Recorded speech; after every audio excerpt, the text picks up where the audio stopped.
Assalamualaikum warahmatullahi wabarakatuh. Baiklah, materi yang akan saya sampaikan yaitu gerakan nasionalisme di Asia Afrika. Baiklah, langsung saja pembahasan tentang gerakan nasionalisme. Apa itu nasionalisme? Nasionalisme adalah suatu sikap politik dari masyarakat suatu bangsa yang mempunyai kesamaan kebudayaan dan wilayah serta kesamaan cita-cita dan tujuan.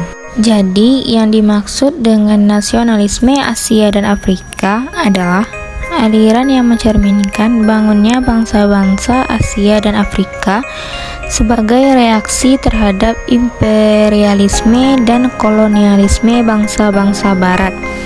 Dengan demikian, nasionalisme Asia dan Afrika merupakan gerakan untuk menentang imperialisme dan kolonialisme bangsa barat. Selanjutnya, gerakan nasionalisme di Asia Afrika. Yang pertama, gerakan nasionalisme Cina.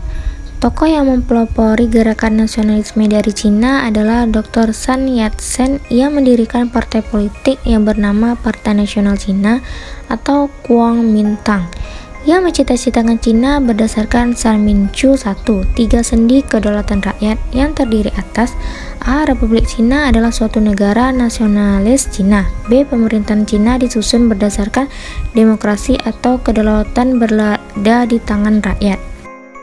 C. Pemerintahan Cina mengutamakan kesejahteraan sosial bagi rakyat Cina dan antara tahun 1916 sampai 1922 terjadi kekacauan di Cina, tetapi hal tersebut dapat dipadamkan oleh Dr. Sun Yat-sen dan ia menjadi presiden pertama Cina sampai akhir hayatnya di tahun 1924. Pemerintahannya digantikan oleh Chiang Kai-shek.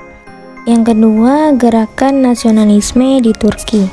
Tokoh yang mempelopori gerakan nasionalisme di Turki adalah seorang tokoh militer Turki yang bernama Mustafa Kemal Pasha. Ia bersimpati terhadap gerakan Turki Muda. Gerakan Turki Muda merupakan awal dari gerakan nasionalisme yang dilakukan oleh rakyat Turki.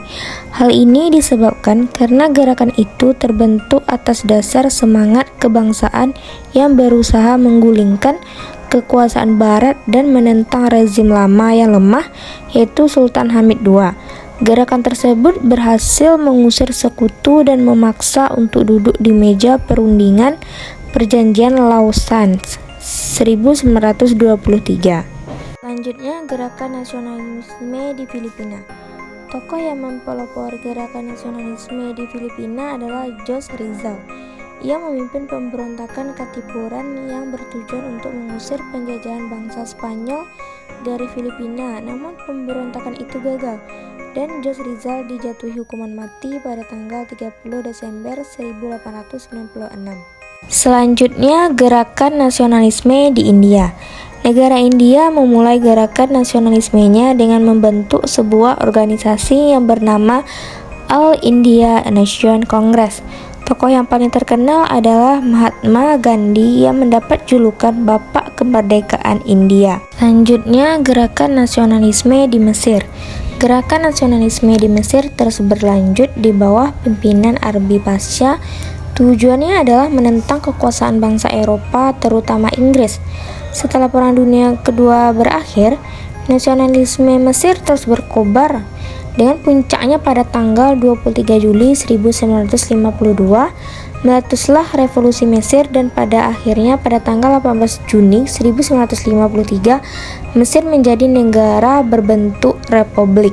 Oke, yang terakhir yaitu gerakan nasionalisme Jepang. Ketika Jepang diperintah oleh Kaisar Tenno Meiji, Jepang memasuki zaman modernisasi yang banyak membawa perubahan terhadap perkembangan Jepang di dunia internasionalisme pada masa itu.